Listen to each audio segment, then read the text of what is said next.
Friends, स्वागत है आपका स्टडी प्लेटफॉर्म के यूट्यूब चैनल पर। मैं ज्योति सिंह हाजिर हूं आपके लिए संविधान का अनुच्छेद 30 लेकर। तो आइए आज की क्लास में हम संविधान का अनुच्छेद 30 पढ़ेंगे। शिक्षा संस्थाओं की स्थापना और प्रशासन करने का अल्पसंख्यक वर्गों का अधिकार। यानी कि शिक्षा संस्थाओं की स्थापना और प्रशासन करने का अल्पसंख्यक वर्गों का अधिकार है। खंड 1।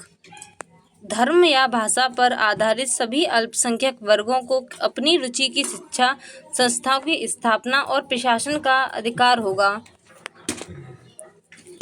यानी कि धर्म या भाषा के आधार पर जो अल्पसंख्यक हैं उनको अपनी रुचि के अनुसार शिक्षा संस्थाओं की स्थापना और प्रशासन करने का अधिकार होगा।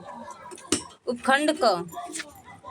खंड 1 में निर्दिष्ट किसी अल्पसंख्यक वर्ग द्वारा स्थापित और प्रशासित शिक्षा संस्था की संपत्ति के अनिवार्य अर्जन के लिए उपबंध करने वाली विधि बनाते समय राज्य यह सुनिश्चित करेगा कि ऐसी संपत्ति के अर्जन के लिए ऐसी विधि द्वारा नियत या उसके अधीन अवधारित रकम इतनी हो कि उस खंड के अधीन प्रत्याभूत अधिकार निर्बंधित या निराकृत न हो जाएं। यानी कि खंड 1 में अल्पसंख्यक वर्ग द्वारा बनाए गए शिक्षा संस्थान